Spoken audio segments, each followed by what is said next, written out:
guys, Belladonna here, back with my amazing collection. So today we are going to be continuing with discussing some of the fun facts about the history on Limoges porcelain pieces.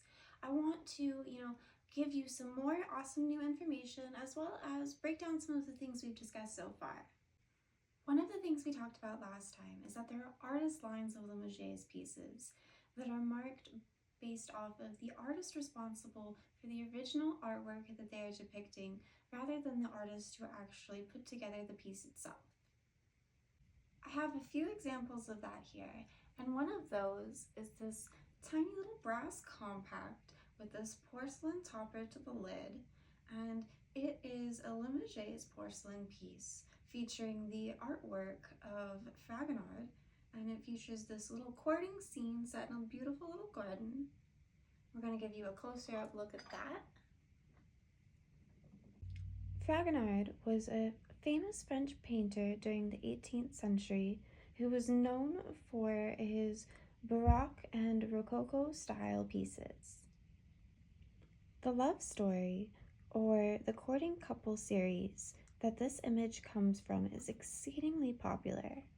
You can see another one of his images from this series on this trinket dish here. All Fragonard pieces are marked in the transfer work with his signature. You'll see on this compact here, the plaque itself is also marked Limoges on the front. It is possible that the plaque itself would be marked on the underside. However, it's quite firmly attached to the compact at this point, and I'd hate to damage it to find out. But that would happen a lot when the factories would produce these pieces and then send them out to, other companies to use in their products. Kind of like the Fabergé box over there. This gorgeous trinket box over here, on the other hand, is however marked on the base by the brand, and that lovely gilt work marking here. We can get this in focus. There we go. So that mark there is for a brand known as, and I apologize again for butchering these terms, but Seynie, I believe. And so this was one of their mid-century pieces based off of that marking.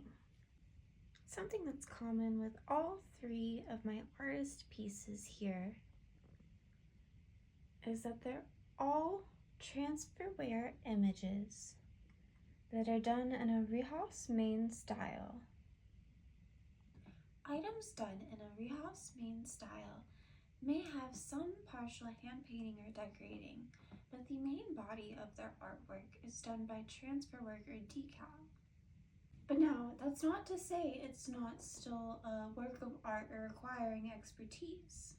Transferware is the term given to pottery that has had the image or pattern on it taken from a engraved copper plate to a special type of paper and then finally to the body of the ceramic or porcelain.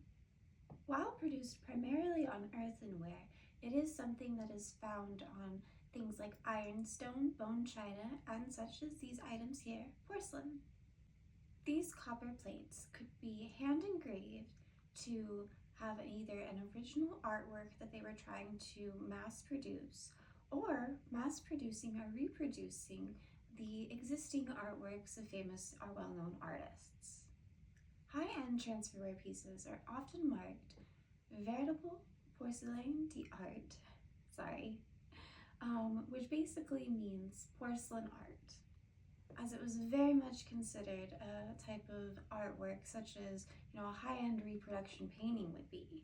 Along with the transfer engraved process, there was another process that would take the specialized decals and simply bake it onto the piece before glazing it and firing it again. Like many other ceramic and china manufacturing companies, the Limoges manufacturers often would collaborate with other types of manufacturing, whether it's for compacts or with Fabergé for their boxes and eggs, and create finalized finished products in collaboration with other brands. And they would also sometimes simply produce pieces that were made in a mold that was only for that brand, and so they'd be just chugging out the bases and some other company would be finishing it off. The mirrored compact I have here is just an excellent example of one of those collaboration pieces, as well as this small box here. This one was super easy to find out all of the information about it. All of the markings were totally visible and everything, but unfortunately with this, I don't actually know who the compact company that made the final product is. I do really like that it's complete. I have done a little bit of research on this and found that similar ones were made and produced, because these were still hand produced, and so no two were exactly the same, but similar ones were produced in the 1930s and 40s in France. And we're just going to give you another little close-up here of it actually open. So I really like that it has this little sifter net, and the mirror is in such perfect condition. Oh, look at that. Okay. There are smaller studios and manufacturers in Limoges, France that produce Limoges porcelain pieces that are not marked with a maker's mark or a type of branding. These lesser known studios still produce Limoges pieces with that same beautiful Limoges porcelain with specialized clay and feature the government mark that is required for all Limoges porcelain of Limoges, France. These pieces, are usually a little bit less sought after, but can be fun basic additions to get a collection started, or, not worry so much about using on an everyday basis. I have here an excellent piece that is a great example of one of those, and it is this adorable little egg with this lovely ribbon work transferware that wraps around it. We're going to take a close-up of that.